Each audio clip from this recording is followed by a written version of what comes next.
Salam itu ada tiga. Tolo dalala berarti salam. Ada salam yang wajib dijawab. Kemudian yang kedua, salam yang kita tidak inginkan jawabannya. Yang ketiga, salam yang tidak boleh dijawab. Salam yang tidak boleh dijawab, salam limpah imam salat, assalamualaikum warahmatullah. Jamaali makmum memalas, waalaikumsalam Pak Imam. Jamaali. Ini yang tak bisa dijawab. Kemudian salam yang kita tidak inginkan jawabannya, yaitu ketika kita lewat pekuburan, assalamualaikum ya ahlal kubur. Dia maju tamu tidak odung jawaban. Tidak ada satu orang pun yang mau salam itu dia dengar jawabannya. Tapi saya mengambil salam yang pertama, yaitu salam yang wajib dijawab. Assalamualaikum warahmatullahi wabarakatuh. Waalaikumsalam warahmatullahi wabarakatuh. Alhamdulillahilladzi nahmaduhu wa nasta'inuhu wa nastaghfiruhu wa na'udzu billahi min shururi anfusina wa sayyiati a'malina, may yahdihillahu fala mudilla lahu wa may yudlil fala hadiya lahu. Asyhadu an la ilaha illallah wahdahu la syarika lah wa asyhadu anna sayyidana wa nabiyyana Muhammadan abduhu wa rasuluh. Allahumma salli wa sallim wa barik ala sayyidina Muhammad wa ala ali sayyidina Muhammad.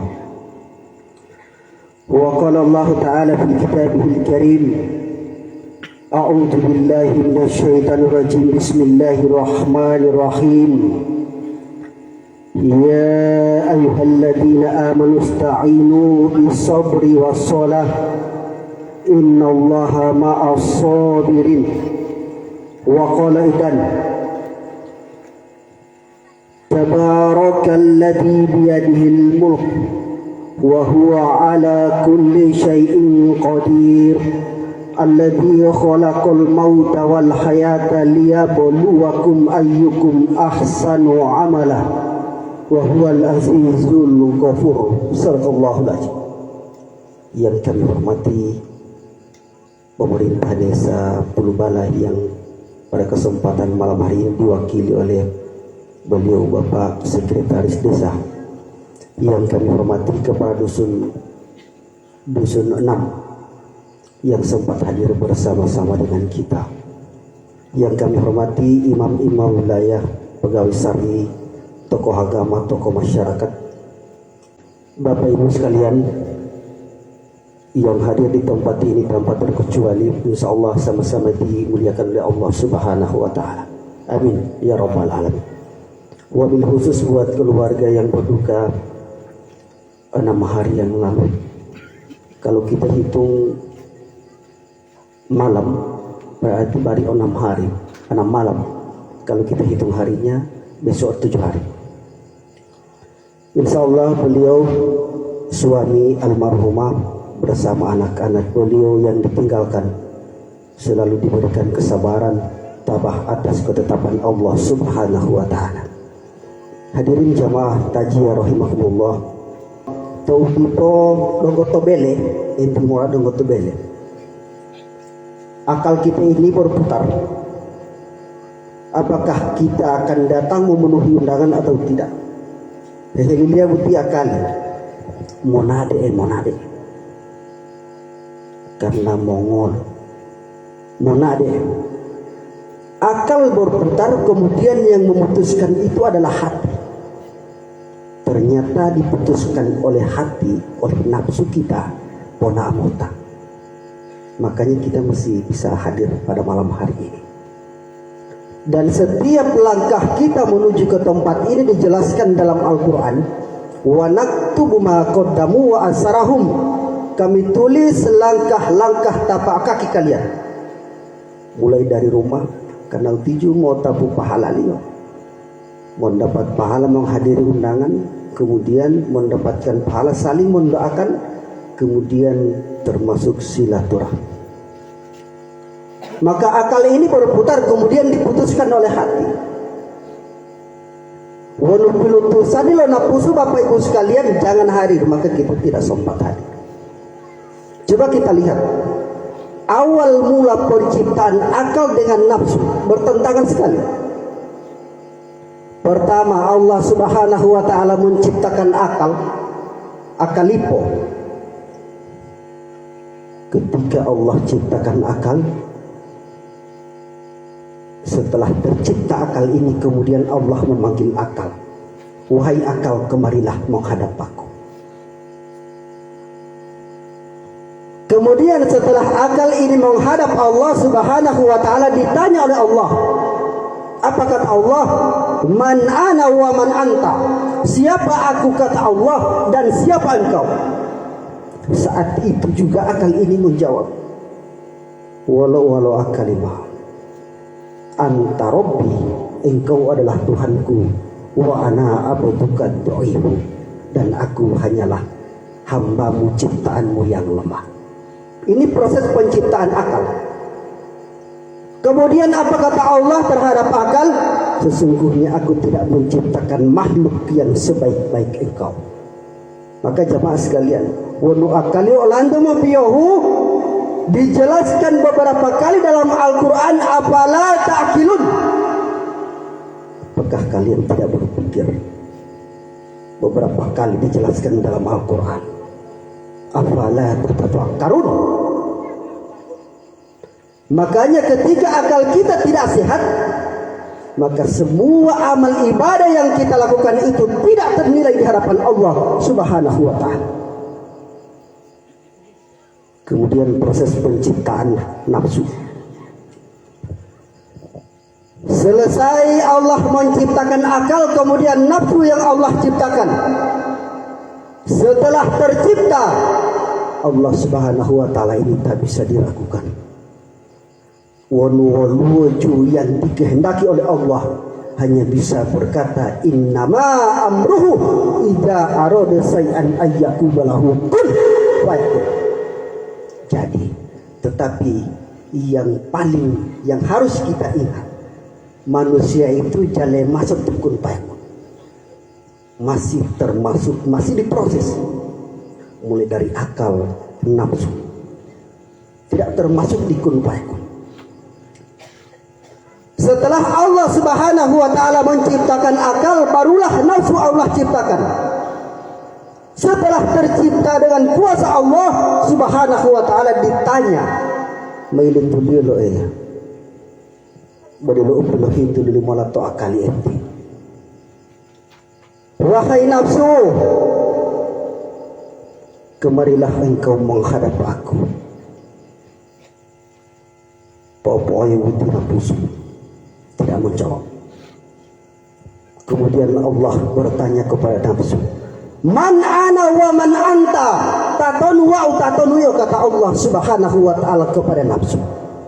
Nafsu menjawab, ana anta, aku gahiyo.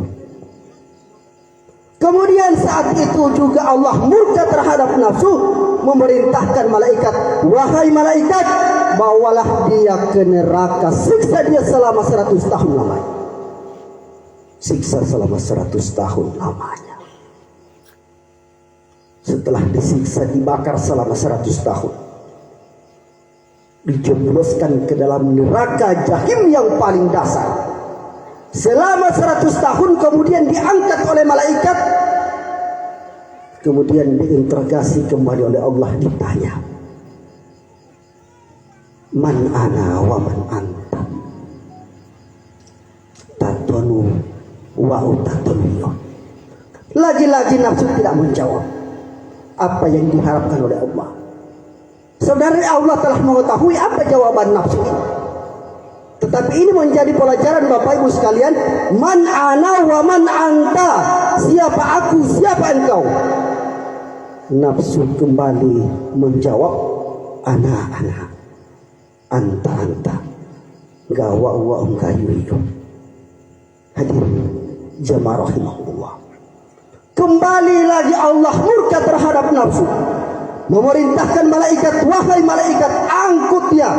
Daboen dimolak disiksa di neraka yang panas membara selama 100 tahun tidak mempan. Bawalah dia ke neraka, siksa dia di tempat yang paling dingin selama 100 tahun lamanya. Ini dikutip dalam kitab Tanbihul Ghafilin, kitab peringatan tentang orang-orang yang lalai. Siksa dia selama 100 tahun sampai membeku. Selama 100 tahun kemudian diangkat oleh malaikat dengan kuasa Allah. Ditanya kembali oleh Allah, man ana wa man anti. Dia muannas, wa man anti. Taton wa taton niyo. Lagi-lagi nafsu keras, bandel, tidak mau mengakui bahwa Allah satu-satunya sang pencipta. Apa katanya? Ana anta wa unggayo. Kembali lagi Allah murka, memerintahkan malaikat dimulai Bapak Ibu sekalian disiksa selama 100 tahun di neraka yang panas, kemudian disiksa lagi 100 tahun, dibekukan dalam keadaan dingin yang tidak bisa kita pikirkan bagaimana keadaan. Deboja berubah.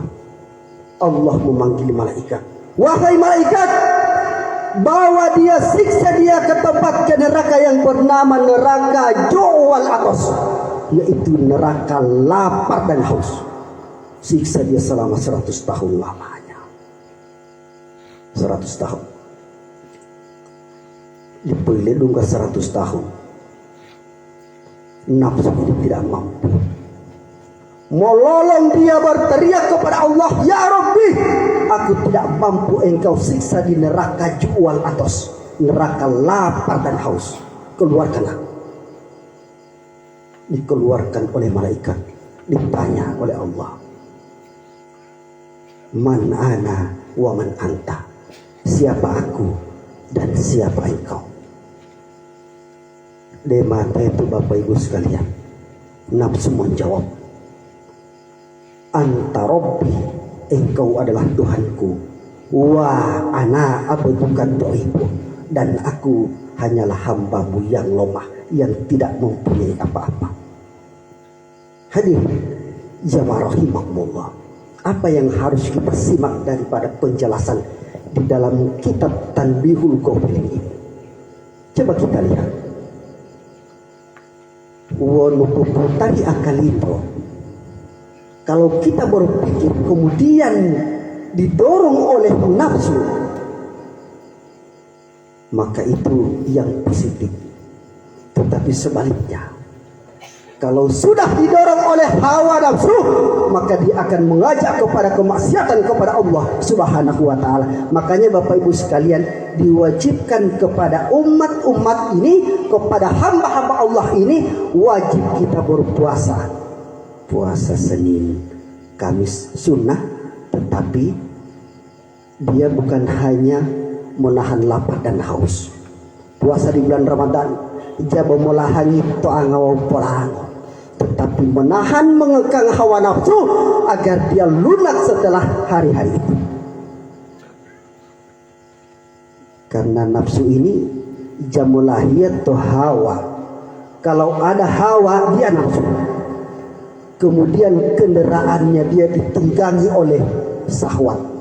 Berbahaya itu.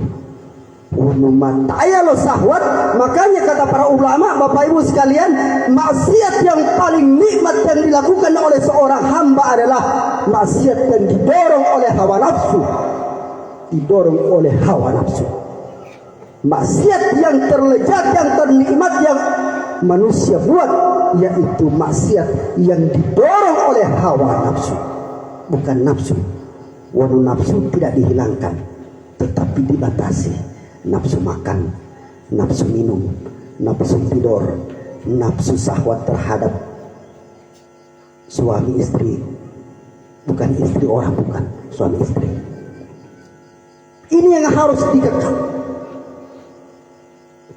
Makanya ketika kita berpuasa, diwajibkan oleh Allah berpuasa ketika pada bulan suci Ramadan, Mohon maaf agak singgung sedikit tentang bulan Ramadan.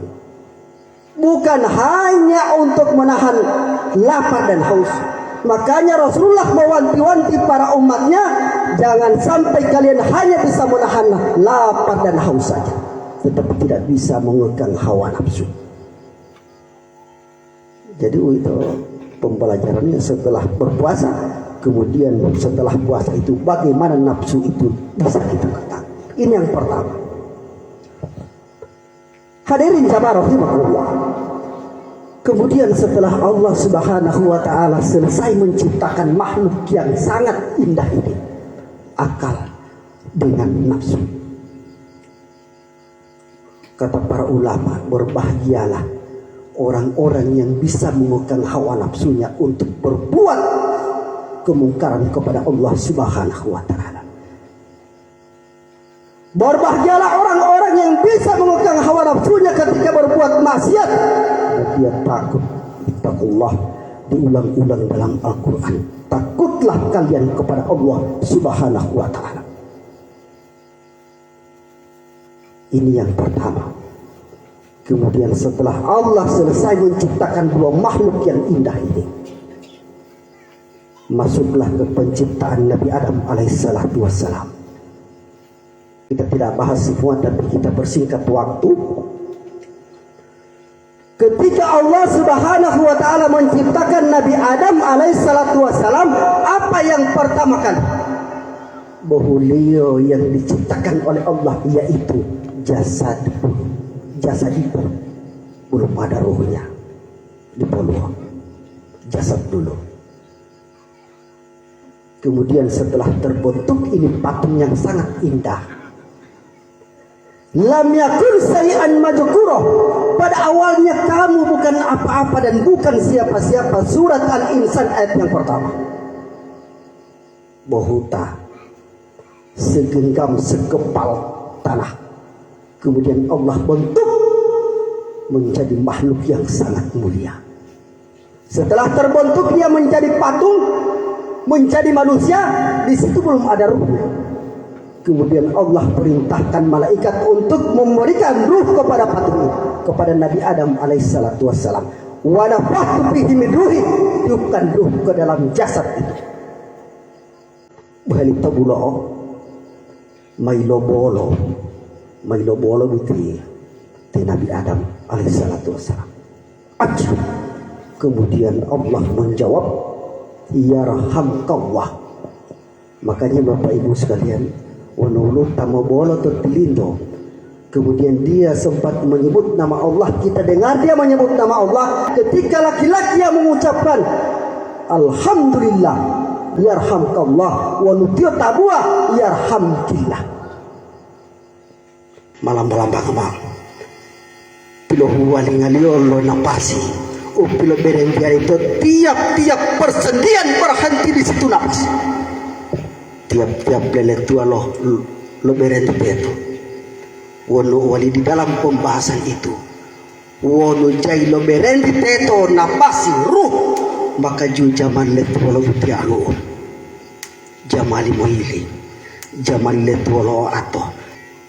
Hadirin jamaah rahimakumullah. Ketika Allah Subhanahu wa taala selesai menciptakan makhluk yang mulia Nabi Adam alaihissalatu wassalam, kemudian diusaplah oleh Allah anak-anak cucu keturunan Adam alaihissalatu wassalam, dipersingkahkan dulu di alam yang pertama, yaitu alam arwah. Beda politik. Pertama kali ketika Allah menciptakan Nabi Adam, jasad dulu. Tetapi ketika menciptakan anak cucu keturunan Adam alaihissalatu wassalam, ruh dulu yang Allah ciptakan, kemudian jasad. Dijelaskan dalam Al-Quran. Buka Al-Quran ayat surat Al-A'raf ayat 172. Wa id'ahoja rabbuka min bani adama min juhurihim dzurriyyatahum wa ashhadahum ala anfusihim alastu bi rabbikum qalu bala sahibna. Toile bagaimana lanjut alam arwah, diambil persaksian oleh Allah Subhanahu wa taala. Ditanya, wa ashadahum ala anfusihim. Ditanya semua. Apa kata Allah? Alastu bi rabbikum, apakah aku ini Tuhan kalian? Serentak kita menjawab, bala sahidina, ya engkau adalah Tuhan kami. Tetapi sambungan ayat itu, antakulu yaumal qiyamati inna kunna an hadza ghafilin. Mamolat to akhirat wali bol maapu ma ilo lipata. Kami lupa, kami lalai atas perjanjian ini ya Allah. Makanya ini diingatkan. Berapa lama kita berada di alam itu? Tidak dijelaskan berapa lama. Persingkat saja waktu, masuklah kita ke alam yang berikut, yaitu alam rahim. Kata Rasulullah, inna ahadakum yajma'u khalaqahu fi batnihi ummi arba'ina yawman nutfah. Engkau diciptakan oleh Tuhanmu 40 hari di perut ibumu di dalam rahim selama 40 hari berupa nutfah, yaitu cairan. Summa yakunu alaqah, setelah 40 hari tercipta cairan ini dirubah oleh Allah. Summa yakunu alaqah, dirubah dia menjadi alaqah, lengket dia. Mabodelo lintang wanulinda itu malah kuembit itu ilanggang ualulu itu ju yang dihisap itu hanya darah. Summa yakunu mudghatan mislu jalik, 40 hari kemudian dirubah menjadi segumpal daging. Makanya 40 hari kali 3 sama dengan 120 hari. 120 hari kurang lebih dia 4 bulan. Diutuslah malaikat khusus, wa nafakhtu fihi min ruhi. Berikanlah ruh ke dalam jasad itu. DT7 Mailu. Ini sedikit pembahasan daripada ruh dengan jasad. Selama 4 bulan disitulah berdetak jantung si cabang bayi. Hadirin jamaah rahimahullah, ketika jasad seorang bayi telah terbentuk, dia protes kepada Allah Subhanahu wa taala, ya Rabbi, pengolah butio atau pengolah butio lu, buat apa ini? Buat apa ini mata ya Rabbi? Buat apa ini telinga? Buat apa hidung? Buat apa mulut ya Rabbi? Protes dia kepada Allah Subhanahu wa taala, tidak mau menerima apa yang Allah berikan. Kemudian Allah berkata, dia bolong-bolong pemakian, enggak ada mau tawamu. Ketika di alam selanjutnya, bayi ini mengira bahwa di alam rahim itu satu-satunya tempat yang akan dia tempati. Tinggal pulih di dulu wew. Jadi dia tidak butuh kaki, tidak butuh tangan, tidak butuh mata, tidak butuh telinga, tidak butuh anggota tubuh yang lain. Cukuplah tali plasenta yang dia perlukan. Protes kepada Allah, untuk apa kaki ya Allah? Mama mualimah cukup lebih tali plasenta, sudah cukup. Walijan pengolau atau janmu itu bola kaki itu lebih. Jangan memona atau itu lebih. Apa kata Allah? Pokoknya kalau pakai jo, nanti engkau akan mengetahui bagaimana engkau menggunakan nikmat ini. Hadirin jamaah rahimahullah, makanya Allah itu ketika memberikan nikmat, jape bayar dia, tidak disuruh bayar. Tidak ada dalam Al-Quran dijelaskan, ya ayyuhalladzina amanu, wahai orang-orang beriman, bayari mai nikmatillah. Tidak ada. Cuma dijelaskan ini, uskuru nikmat Allah, syukuri nikmat yang aku berikan, syukuri nikmat yang aku berikan. Biar mau bangun maju mondo subuh sampai subuh kita beribadah kepada Allah, tidak akan pernah bisa membalas nikmat Allah, tak akan pernah bisa membayar satu detakan jantung yang Allah berikan. Yang kalau mau ibadah juga mau bayar itu, apalagi juga mau ibadah. Coba kita lihat orang-orang tua dulu, mata lingkungan itu biar 50 tahun itu dong terang, berjalannya masih kokoh, masih kuat. Karena apa? Karena perkara-perkara yang mereka ceritakan ketika di majelis itu perkara apa yang akan dia bawa menghadap Allah. Beda masa dia. Masa dia itu perkara dunia yang paling banyak kita bahas. Perkara dunia. Padahal lupa kita dengan perkara yang begitu penting, yaitu perkara akhirat. Makanya kita bayani oleh Allah Subhanahu wa Ta'ala. Siapa yang bersyukur tentang nikmatku, maka aku akan tambah nikmat itu. Nikmat umur, insyaallah Allah akan tambah. Nikmat penglihatan, insyaallah akan Allah sehatkan. Nikmat kesehatan, Allah akan tambah. Nikmat iman, Allah akan tambah. Yang penting kita mensyukuri. Makanya bapak-bapak, untuk mensyukur itu oh ya latihan, itu antar tuh, insyaallah duhe ngalo ayat tuh, insyaallah. Ngomong buat dia tangga amin itu, mau itu dia lu Allah tahu. Makanya yang Allah minta itu syukuri nikmatku, aku tidak minta untuk membayar, karena Allah tahu kalian tidak mampu untuk membayarnya. Siapa yang bayar ini? Bapak syukur beliau. Orang yang bersyukur tentang kehidupannya, bersyukur tentang jasad yang Allah berikan, kesehatan yang Allah berikan.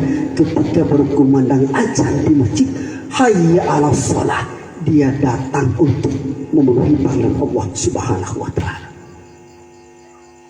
Hadirin jamaah rahimahullah. Setelah proses janin bayi di dalam rahim telah sempurna, setelah dia protes kepada Allah Subhanahu wa Ta'ala, ya Rabbi, nepongolagu tidak perlu aku mendapatkan kaki di dalam rahim ini, tidak perlu aku mendapatkan tangan di dalam rahim ini, tinggal 5 itu pulita. Kemudian setelah 9 bulan 10 hari, dengan kuasa Allah Subhanahu wa Ta'ala, masuklah dia ke alam yang berikut, yaitu alam dunia. Dia berteriak ketika dia masuk ke alam yang ketiga, yaitu alam dunia. Alam ini hanyalah alam persinggahan sementara. Mabodelo musafir.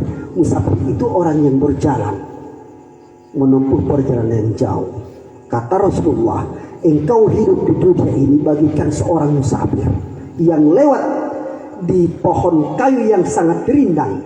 Kemudian engkau berteduh di bawah pohon itu. Setelah engkau puas berteduh, engkau akan melanjutkan perjalanan yang panjang untuk dunia. Setelah bayi ini lahir, dia telah melihat dunia, dia menangis. Di dalam pembahasan itu ada tangisan haru. Ada tangisan haru.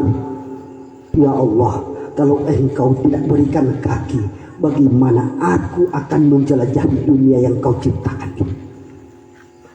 Walau dia alu ya Allah, bagaimana aku akan bergerak, bagaimana aku akan memberikan sedekah kepada orang lain, ya Allah. Walau dia alu mato, bagaimana aku melihat perkara-perkara yang indah yang engkau ciptakan, ya Allah. Menangis, terharu. Walau dia ilohuto, memutolak. Karena bayi ini menganggap bahwa satu-satunya alam yang akan dia tempati itu alam rahim. Ternyata Allah telah persiapkan alam yang paling luas juga, lebih luas daripada alam rahim, yaitu alam dunia. Ternyata bukti patujul Allah Subhanahu wa Ta'ala. Ternyata apa yang Allah berikan, apa yang Allah berikan terhadap hamba itu adalah yang terbaik. Oh, ternyata wonu dilao atau wololo mona, wonu jamato wololo momilo, wonu dilao lu wololo modi, wonu dilao bulan wololo modungo. Dia menangis terharu. Kemudian masuklah sayup-sayup, terdengar suara bapaknya mengajankan anaknya di sebelah kanan. Hayya 'alas shalah. Sebelum itu masih ada kalimat asyhadu an la ilaha illallah. Kalimat inilah yang pertama dia ucap ketika berada di alam arwah. Bala sahibna, ya engkau adalah Tuhan kami. Udah dia laju ule mulu ilodung helo bayi. Ketika dia menginjak kepada alam yang ketiga, yang pertama kali diingat adalah nama Allah Subhanahu wa Ta'ala. Dipolok masuklah di alam yang ketiga. Berapa lama? Ada seorang penulis dari Mesir. Dia menulis di bukunya, di dalam tulisan itu, aku sekarang sudah berada di puncak. Waktu itu beliau menulis bahwa umur beliau itu sudah 40 tahun. Aku sekarang sudah berada di puncak gunung. Maka orang yang berjalan ketika dia telah berada di puncak, yang dia lakukan hanya tinggal turunnya saja. Bolomolahu waduh memelatu punjur itu bolomolahu ubuduh. Dia juga mengatakan, aku tidak tahu apakah perjalanan turunku ini akan nyaman atau tidak. Karena ada orang yang umur 40 tahun setelah 41 mati. Ada orang yang umur 40 tahun 40 lebih sedikit mati. Dia memikirkan, oh ternyata perkara-perkara yang aku kejar dulu ketika muda, perkara dunia, sekarang aku kurangi. Jangan tinggalkan, kurangi. Zaman pun telah lalu, kurangi. Dia fokus untuk mencari perkara bekal yang akan dia bawa menuju perjalanan yang panjang. Hadirin jamaah rahimahullah. Makanya ketika Allah Subhanahu wa Ta'ala menciptakan seorang hamba, menciptakan makhluk yang sangat mulia, japurna hedelami wolo-wolo cu. Ia bola utun tunuhai tebut tali placenta itu pertama huntingan lima. Tak ada. Yang kita butuhkan nikmat, yaitu nikmat kaki, kemudian nikmat tangan, nikmat mata. Tetapi kita lalai lupa daripada nikmat yang Allah berikan. Umur yang Allah berikan sekitar 40 sampai 50 ke atas, ini akan diminta pertanggungjawaban. Kata Rasulullah sallallahu alaihi wasallam, la tajulu qadam abdi yaumil qiyamah, tidak bergerak tapak kaki seorang hamba pada hari kiamat kelak sampai dia ditanya, diminta pertanggungjawaban an umri bima afna, umuru ilmi, bagaimana kalian menghabiskan umur itu. Umur yang aku berikan, bagaimana kalian menghabiskan umur itu, akan diminta pertanggungjawaban di hadapan Allah Subhanahu wa Ta'ala. Kemudian yang berikut yang Allah tanya, wa an ilmihi fima fa'ala, ilmu yang kalian dapat, kalian hadir di takjiah ini mendapatkan sedikit ilmu, bagaimana kalian mengamalkan ini akan Allah tuntut pada hari kiamat. Wa an ilmihi fima fa'ala, bagaimana kalian mengamalkan ilmu yang kalian dapatkan itu. Setelah itu Allah tanya, dua cabang Allah tanya, wa an malihi min aina tasabu wa bima anfaqahu, harta yang kalian dapatkan, bagaimana kalian memperoleh harta itu. Walolo tinggal lo tapu hartamu itu, dan kemana kalian belanjakan harta itu. Dari mana Allah tanya dan kemana Allah tanya. Subhanallah, nikmat yang Allah berikan ini tidak luput daripada pertanyaan Allah Subhanahu wa Ta'ala. Diberikan nikmat umur panjang, diberikan kesehatan oleh Allah Subhanahu wa Ta'ala, diberikan harta oleh Allah Subhanahu wa Ta'ala, diberikan umur yang panjang.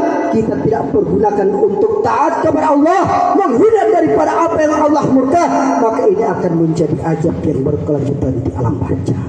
Na'udzubillah. Subhanallah, maka saya baca di sound sistemnya luar biasa. Kan otali meliwat dia mau menyanyi ya. Dia bawa otali dia mau menyanyi, makasih. Waktu kan dia mau menyanyi mai. Bila Israel datang memanggil,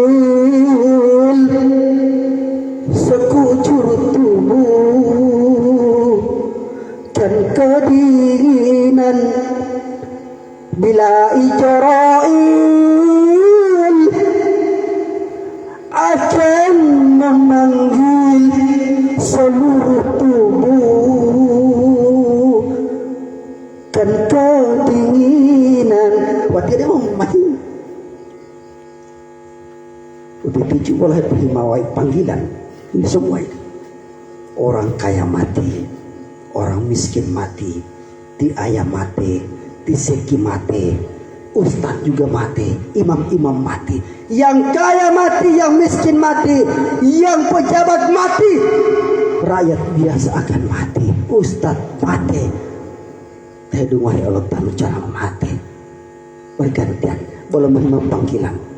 Kemudian almarhumah telah memenuhi panggilan Allah Subhanahu wa Ta'ala. Maka panggilan ini, panggilan uti botol dalala, kurang lebih setengah jam, 40 menit.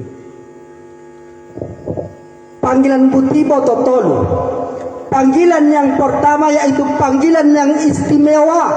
Panggilan istimewa, tidak ada yang mendapatkan selain Rasulullah Sallallahu Alaihi Wasallam. Kapan itu? Ketika waktu Isra wal Miraj, Allah panggil Rasulullah Sallallahu Alaihi Wasallam.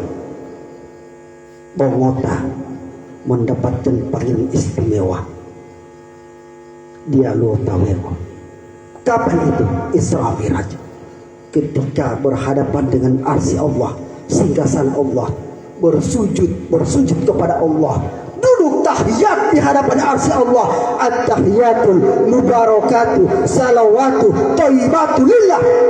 Itu yang mendapatkan panggilan istimewa bongota di Alutawi. Kemudian panggilan khusus. Panggilan khusus itu